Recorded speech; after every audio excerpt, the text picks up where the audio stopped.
Okay, so what am I going to be doing in this tutorial? Basically, just kind of exploring karma and writing materials and using VOPs and also using the inline code VEX, inline code function inside VOPs just to write VEX shader. And I'm going to be just using this kind of simple but not like dead simple one from the Book of Shaders. So, it has a little bit of stuff going on, like a smooth step function. And yeah, I didn't really see any other tutorials about like inline code inside of shaders.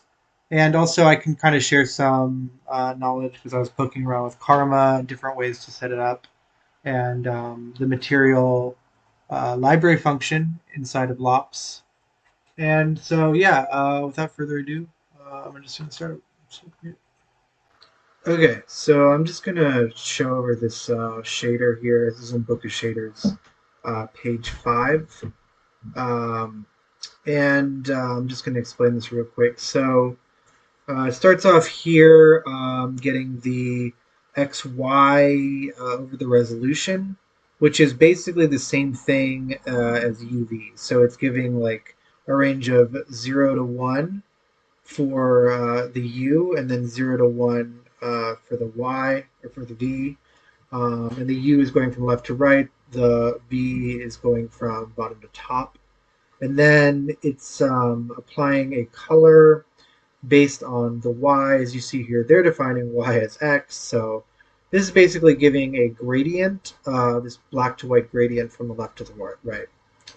And then this plot function, this was a little weird for me to understand because I wasn't familiar with smooth step, but I'm going to put a link uh, in the description for a video about smooth step, which helped explain it. But basically, it's kind of like a clamping function and a interpolation function at the same time. So actually, if we look at the documentation here, like anything below this, so we have like a lower bounds and an upper bounds, and then a test value. So if the test value is lower than the lower bounds, then it'll output 0. If it's higher than the second bounds, it'll um, output 1, and then if it's in between, it'll interpolate between them. And something I just saw was interesting here is that it says results are undefined if edge 0 is greater than edge 1, which is actually what they're doing here. So this is a bit weird. I'll talk about this in a second, but first of all, let's just talk about what this STY minus STX is, and then the absolute value.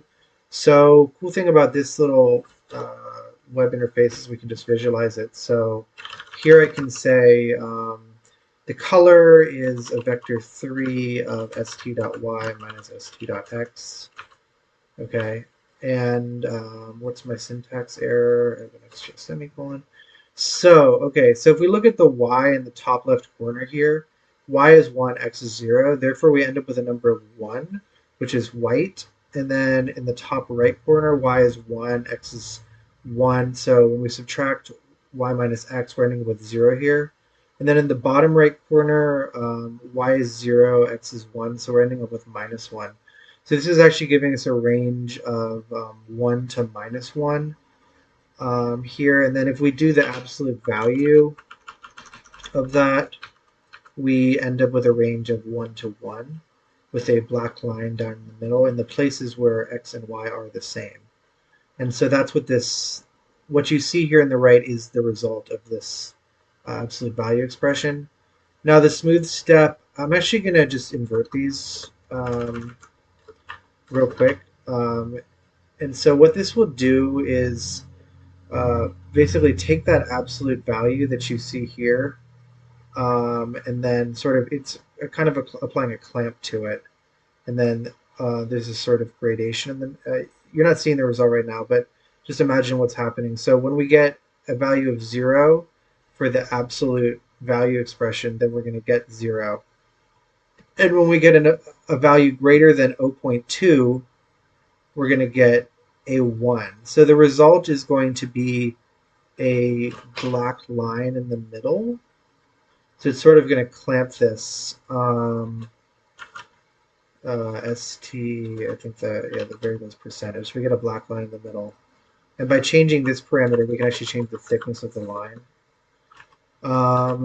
Now, as I mentioned in the documentation, it says it's undefined if edge 0 is greater than edge 1. But what they're doing here is actually, they were actually doing that, which ended up like inverting the colors. And this is not the same thing that happens in Houdini. So in Houdini, we sort of have to manually remap it to invert it. But anyway, in this case, that's what's happening here. So we end up with a white line in the middle, so values of 1 in the middle. And then what we do at the end of the day is we, let's get rid of this. So we take 1 minus our percentage. So 1 minus our 1 value in the middle. So it's going to be a 0 in the middle with this 1 minus percentage multiplied by the color, which here is the gradient. So this is how we kind of get that whole. I'll just show that right here. Like color equals. So this is how we get that hole in the middle here. Sorry if I get rid of this. So the gradient's being applied everywhere except where the percentage is 1, right? And then when we do is we add that to this expression, which is basically the percentage times a green color. So we're removing the gradient color from this middle line and we're adding a green color here. And that's how this works. And then I'm going to talk about how to do this in like Karma, and then also in VOPs, and also in the Inline VEX. Okay, so I have like a new Houdini scene here, and I'm just gonna show like how to set up a Karma renderer, and there's a couple of different ways to do this. And so, well, first of all, I'm just gonna start by creating a subnetwork, which I kind of like to do to keep my project organized in case I actually want to have multiple scenes in here. I can just have each of them inside their own object level subnetwork. And then inside here, I create a geonode. In here, I create a grid, change it to XY plane. And then I think it's backwards, so I need to press escape, press 3 a couple times to switch to the front viewport. And then now I control click on camera, and this will create a camera at my current viewport position. I control click on environment light. This will create a environment light here. And now there's a couple ways to set up the Karma renderer here. Like you can sort of recreate these cameras and lights inside of the LOP context, which stands for lighting operator, which is where Karma works out of. So if I change to the stage network, this is actually a LOPnet, which is like a global one. And so here I can do a soft import, and I can bring in my grid, and then I can recreate my camera and lights in here. So if I control click on camera, it'll create like a LOPnet camera, and then same thing for environment light. And then as you see in this little drop down here, we can change between Houdini GL and Karma. So when I go to Karma and then I change the lights, it does the render in real time. And this is okay. You know, I think you can do this as a subnet too, maybe if you want to have multiple scenes. And you can also, on the object level, you can also create a LOPnet here. I'm pretty sure it's the exact same thing. The stage is just sort of a shortcut to that, which is fine. So use either one of these. I'm just going to use the LOPnet inside the inside my object level subnetwork. So I'm going to go empty out stage here and go to object. And I'm actually going to show a different way to do this, which is if I go to the out here, out context, and I create a Karma. And by the way, you can press N and switch between ROP and objects. ROP stands for rendering operators. So I just learned about this little radial here, so it's kind of cool. And then if I create a Karma render here, and then basically I click this Karma viewport, and what this will do is it'll take all of my object level, like lights and cameras and such, and build a temporary LOPnet which has them all in it. And so we can't see anything here and we have no cameras. So what I need to do is go to my Karma node here and then just select the camera that I want to use. And now we can see the scene shows up. And then I can look through my camera.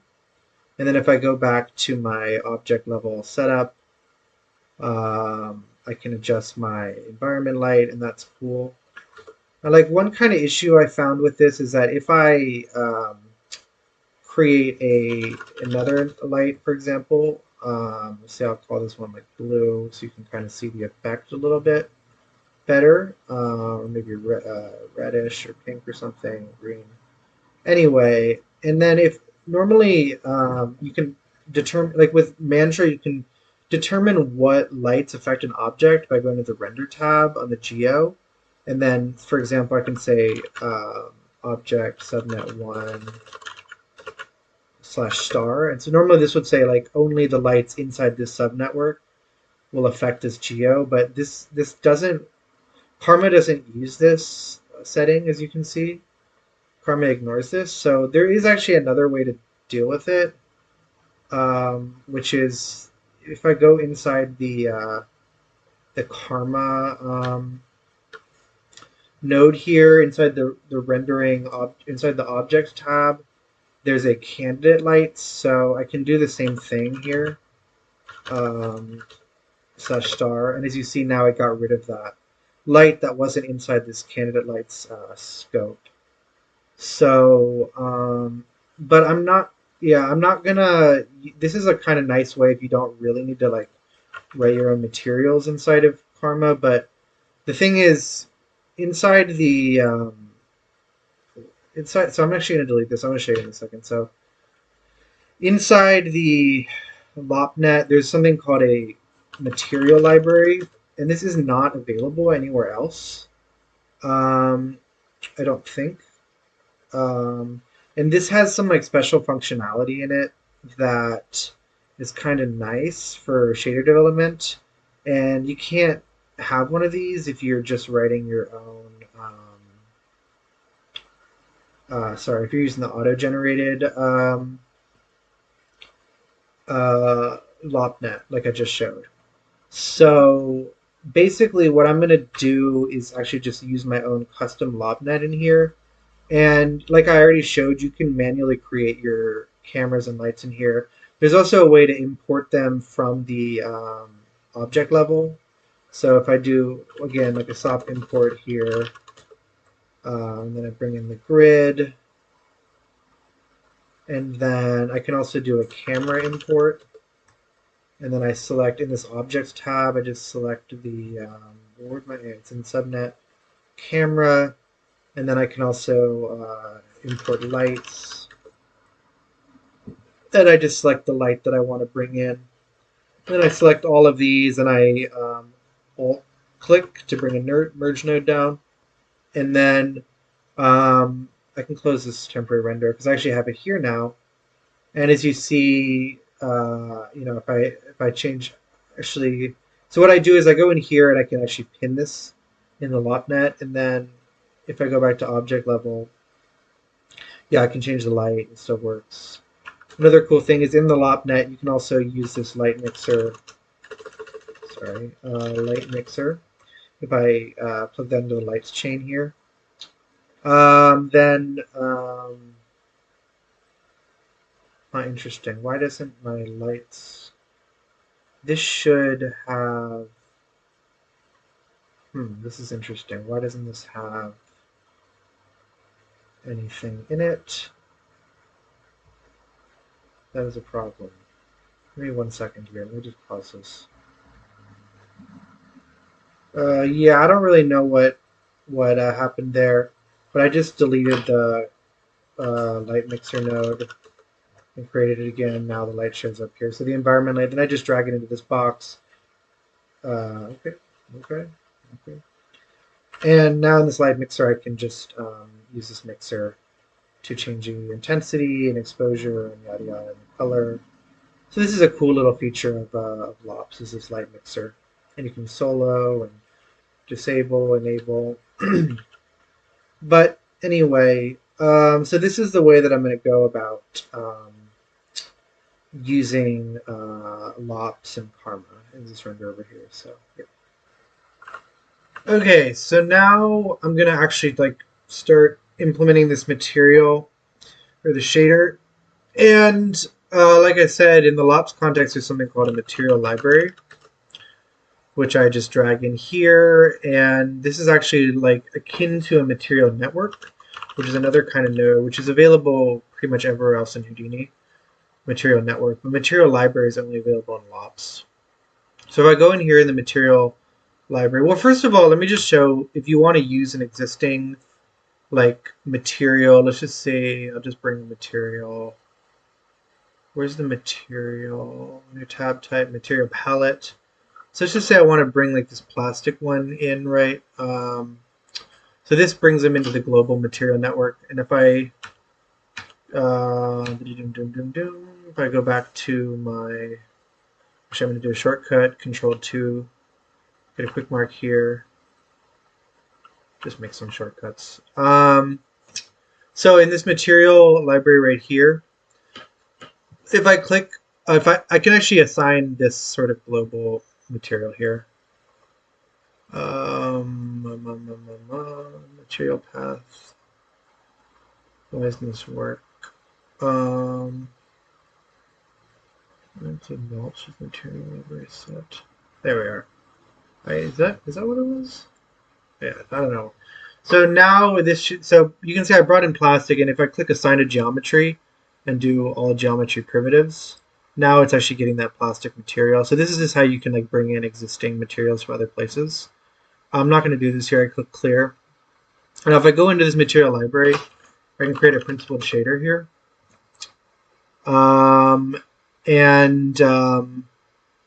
Let's just kind of leave this. Let's give it a color just so we can show what it looks like.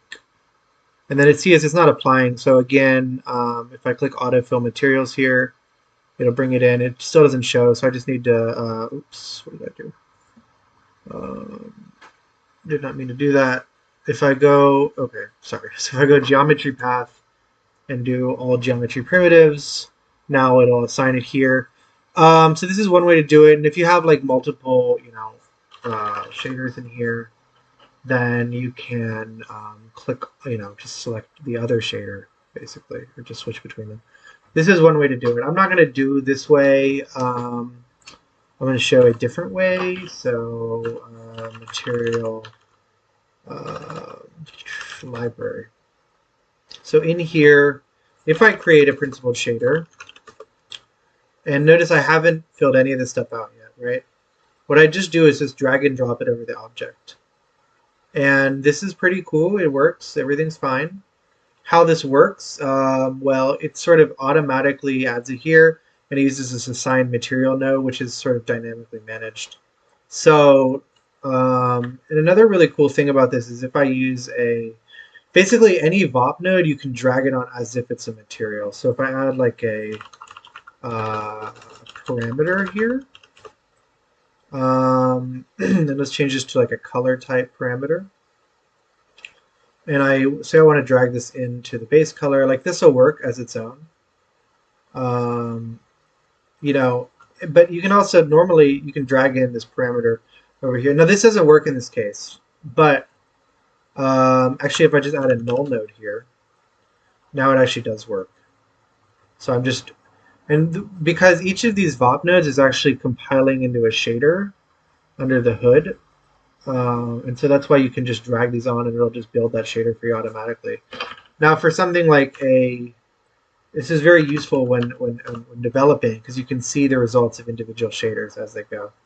So for example, this UV chords one, I could just drag UV chords in. Why doesn't that work? Well, I don't know. Let's just try a null and we'll just plug in U, see if we can get anything for U. Yeah, there we go. So now we get a U. Now we're just visualizing U, right? So it's just kind of useful. You can only do this in material library. Like if you try and do this in a material network here, like you can't basically it won't let you drag anything on here. It'll give you an error. It's not defined in a material library lob. Okay, so it's only available here. Now let's just kind of go ahead and define this material here, the shader. So starting off, we just need the UV chords. So I just use UV chords. They are in the vertex, which I guess just works with this. I think mode, yeah. Anyway, so now we need to give it a gradient based on the U position. So I use a ramp parameter here. Plug it in the U, output the ramp to the base color. And we should be able to just visualize this as is. Yeah, this is fine. One thing that kind of tripped me up is in this ramp parameter thing, you cannot change the colors by double clicking on these points. You actually have to open the drop down here and change the color this way, which can be like really confusing if you don't expect it. Let's see here. Yeah, so now we just have some random ramp between the two. And so now we're this far in our shader. That's perfect, right? So now we need to implement our plot function. So just kind of going step by step, we need y minus x, right? So we get a subtract node. Okay, y is v minus what minus x. And we can actually, this is what's so cool about this, you can just visualize this right now. Here's our y minus x. Take the absolute value of it. Visualize that. Why doesn't that work? There we are. And now we need to do our smooth step function. So I'll show you, like as I mentioned, Houdini is a little bit different than like OpenGL in this regard, how the smooth step function works. But in Houdini, we have this smooth operator here, and I'll just give it the exact same parameters, like 0.02 to 0. And then for the amount, I'm going to plug in the absolute value. I'm going to drag that in here. Now, if you remember, if you see right here, we had like a black outline and a white line. But then in Houdini, we're getting the opposite. And that's because OpenGL, if you have the first argument with smooth step bigger than the second, it'll like invert the results. But Houdini doesn't do that. So as you see, no matter what order I put in the arguments here, it gives me the same result. I mean, pretty much the same result, right? So basically, yeah, they behave slightly differently. It's not a big deal because all we have to do to get the same result is use a fit range and plug in the value. And then our original range was 0 to 1, and we just want to go to 1 to 0 to invert it. So now we can drag that in here to see the result. Now we have our inverted line. So now we have our, basically we have our plot function implemented. Now we just need to go and do this color function right here.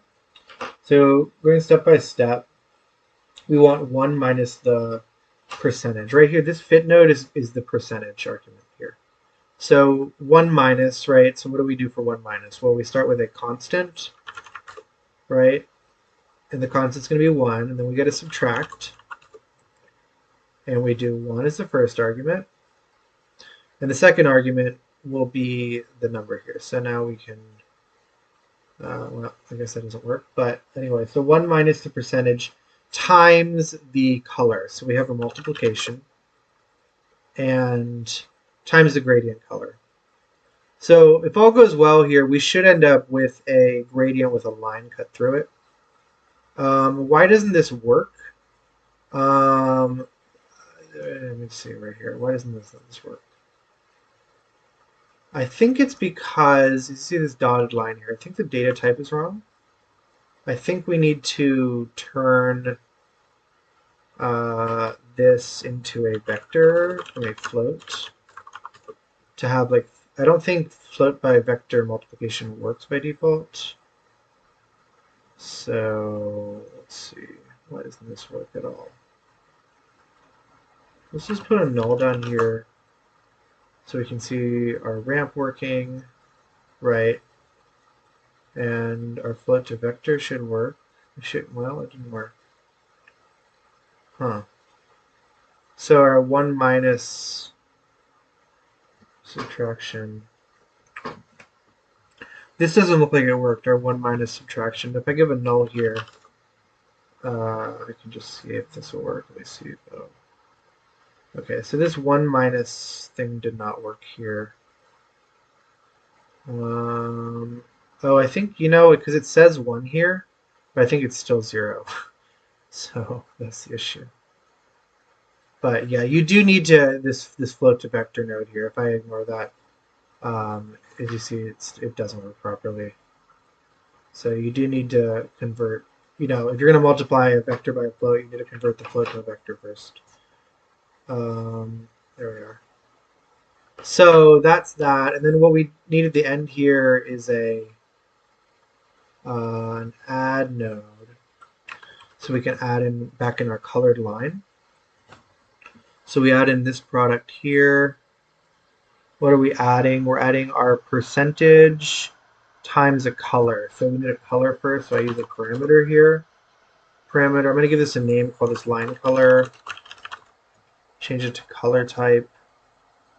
While I'm at it, I might want to give this ramp a name called a gradient. And I will show in a bit how these parameters can kind of be used, but for right now, I'm just going to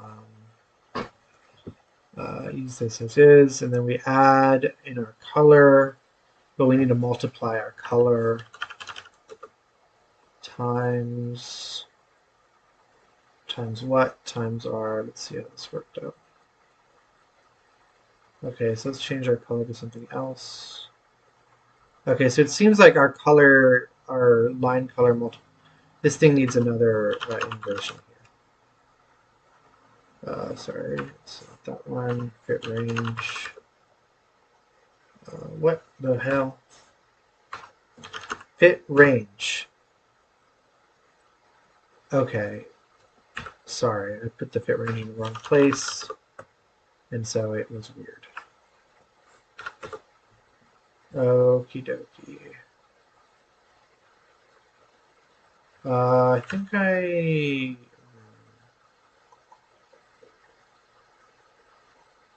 I see. So I think what I need is a fit range coming from the subtract node, and then another float to vector over here. Let's see if this works.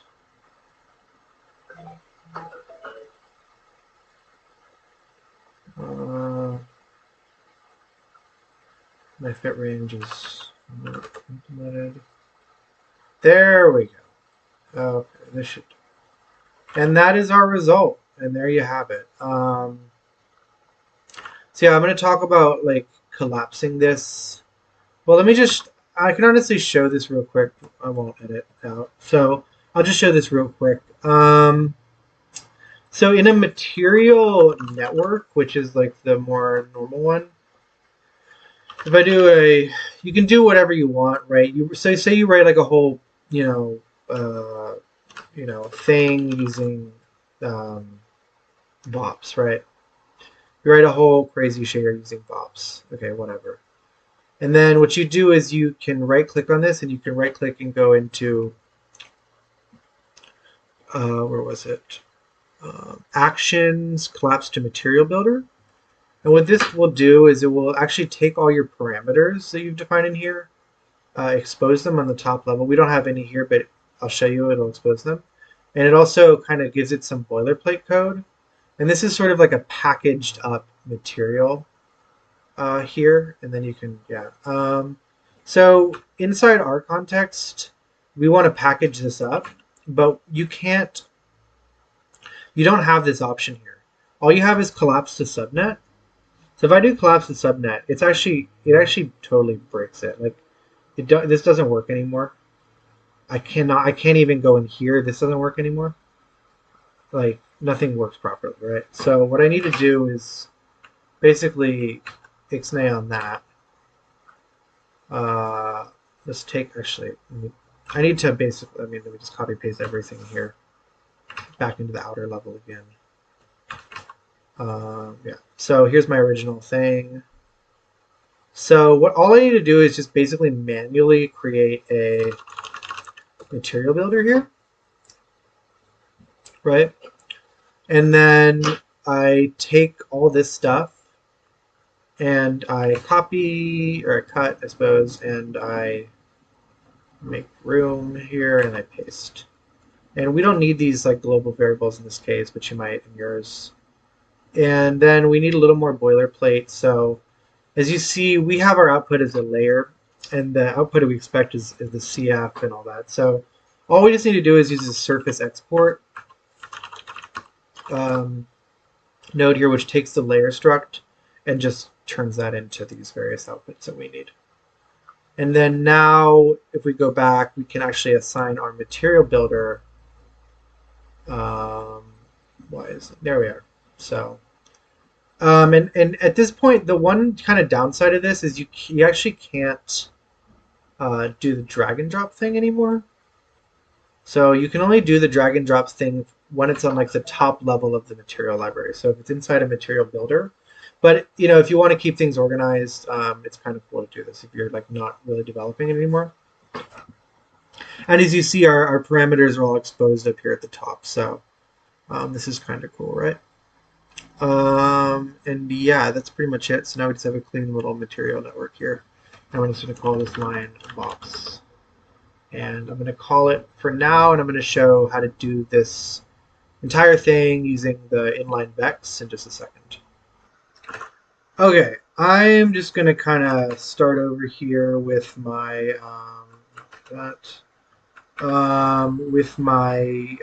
going to make another material here for how to do this in inline VEX. Now, just a bit of a warning, this is not like the most user-friendly development process because like unlike other sorts of ops, you don't get errors when your inline VEX has like problems. So it just kind of ignores it and it just like doesn't compile and doesn't give you an error.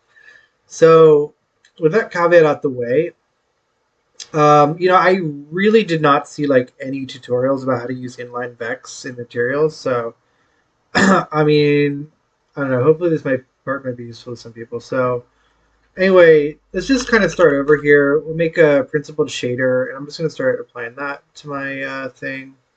Why doesn't that? Okay, so this does work. I just don't know why it was purple. Anyway, so the inline VEX node, it doesn't really particularly have anything to do with shaders. All this is like a, I think they call it, like if you look at the docs here, they call it like a contextless like VEX thing, I think, or something like that.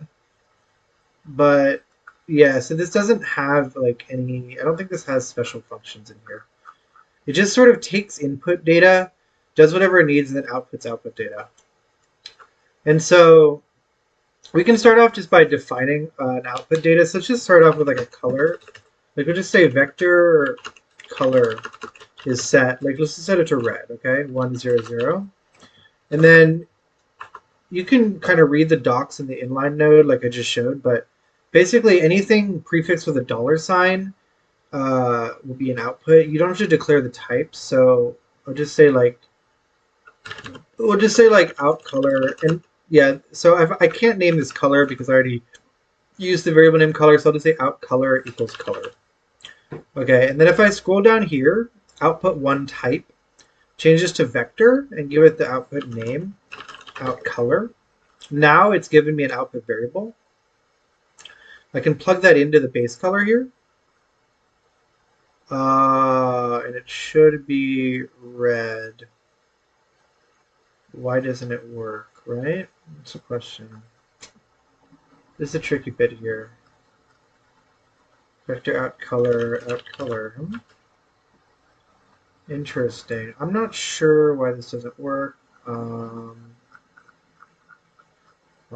So as you see, while you're like doing those drag and drops, it just kind of spams this stuff full of things. So I'm just going to kind of clean slate just in case it was a bug. Which I don't think it was. I don't think... There it is. So maybe it was a bug. I don't know. Because now it's red, right? So, yeah. What? No. Yes. Okay. This is it takes just kind of slow, I guess. Okay. So now we have this output variable. Now our whole thing is we're going to try and change this output color using the codes, right? So let's just kind of start over again. Well, we can take a UV chords here and just plug our UVs in. Anything you plug into the inline node, like automatically becomes available in here. So here I have a UV variable now, and I also have a $ UV variable. The difference between UV and $ UV is that the $UV is like, if you know about programming, it's like a pass by value versus pass by reference. So the UV is passed by reference. So you actually technically can change like things like this, but it recommends you not to do it. But the $UV is passed by value, so you couldn't change anything even if you wanted to. But just like say you're passing in like a number, which is like, just some random number, and you want to increment the number inside the wrangle, you could use the $ version of the variable, and then it wouldn't change the original. So that's the difference between the $ and the non-$ variant. So let's just start here. So right off the bat, we're dealing with a really tricky thing, which is a ramp. The reason why this is so tricky is because unlike other wrangles in the inline code wrangle, you cannot work with parameters like this. Like these don't work, okay? And so what you have to do is you have to do a ramp parameter out here. And we'll call this like gradient again, right? And now, okay, so I kind of had to look around a bit how to deal with this. So as you see, if you look closely in here, there's the ramp value output, but there's also like the basis, the key, and the positions. So actually a ramp is composed of these different things, right? And so what I want to do is I want to define a ramp here, but not evaluate it. So normally when you plug something into this ramp, it evaluates it, then it gives you the output. All I want to do is plug like the ramp parameters into my inline code node and sort of like defer the evaluation. And so there is a way to like build a ramp inside this inline node. And a ramp, if I just do string ramp equals, what is it, like ramp pack. You can see the arguments are the basis, the positions, and the value, which are the arguments passed here. So the kind of easiest thing here is I can just pass in these three values here. I'll just show you these. So the ramp pack is going to take ramp the basis, strings, ramp the key, positions, and ramp the key values, right? And then what I need to do is so let's get rid of this. What I want to do is I need to sample this ramp, right? So I want to say vector color. Well, we've already defined vector color, so we can just say, or let's just get rid of this original thing right here. So, or we can just declare it above here, vector color. And then color equals ramp. There's a function ramp lookup. Arguments are the position and the ramp. So our position here is going to be our UV X, and our ramp is going to be just the ramp, right? And hey, it worked, right? I had to mess with that for a while, but it worked. So there's another way to do this, which is using this ramp struct actually like packages all three of these up into one value, right? So I'm just going to show you. The documentation is kind of hard on this, but like if I say I cut all those connections and I just pass in this ramp struct here, and actually, yeah, it should be called gradient struct. So I'm going to change the name here. Now the variable is called gradient struct. Now I have this variable, I have this argument, yeah, this variable gradient struct in here, but how do I actually read the struct values? And I kind of found a little hacky thing to figure it out. So if I want to see what's in this struct, I can type in a struct node here, pass it in, and now as you see, it's showing me all the different outputs, right? But yeah, so they're actually called like basis strings, key positions, and if I right click on this, I view the VEX code, you can actually see right here the definition of the struct, of the color ramp struct. So it's basis strings, key positions, and key values. So inside of our inline thing, all I can say is gradient struct, what was it, like basis strings? Actually, I can actually just leave this open over here. Okay, so basis strings, key positions, and key values. And that doesn't look like it worked, does it? Basis strings, oh, it does work. Yeah, there you go. So that's just kind of a way you can pass in a ramp struct and then kind of run and evaluate the struct this way. And so at this point, what do we have to do now? We have to do our smooth step function, right? So we want to have let's say another parameter here, which will be like let's make this a vector. Let's call this the like line width or something, right? Or like, yeah, let's just call it line width. And we'll make it a vector2, and we'll plug that in to our inline. And let's give our defaults as like 0 and 0.02. And then in here, what we want to do is we need to get, we need to use a smooth step, and then we need to pass in the absolute of y minus x. So we'll just say like abs y minus x equals abs of like uv1 minus uv0. Not being very creative with the variable names, but gets the job done, right? And then we'll just like use kind of the same variable names here. Actually, we need to give this a type. And this is what I'm saying. Like that was an error, but like it doesn't tell you there's an error here, right? So the way I can kind of know if there's an error is what I kind of do is I actually go in here and I change the color. And if it doesn't work, there's an error. That's a hack. Okay, so now we just change this to float. Now it works, right? So, okay, so now we want another thing, which is like float percentage is going to be smooth, and this is the same as the VOP we used earlier. There's value 1, value 2, and an amount. So the value 1 is going to be like line width 0, line width 1, and then abs y minus x. Okay, and we can see if it works by changing our color. Foolproof solution, perfect.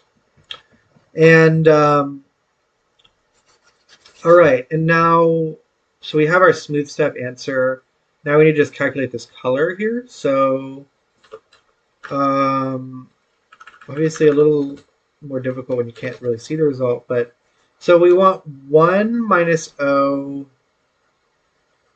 Well, I think we needed to like invert our, because if you remember when we did our smooth, we got the inverted result that they got, right? So we can say like float. Actually, we'll just call the original percentage invert, and we'll call ours percentage equals fit 01 percentage invert 10, and this should invert it. And now if we say color equals 1.0 minus percentage times our color, that should be something, right? So now we get our black line in there. And then we do color plus equals our percentage times, and we can just use we'll just use red just for now. So that worked, and so now we can just get another parameter here. And this parameter, we'll just call this like line color. We get a color type, plug that into our inline. And then we'll just change this to line color.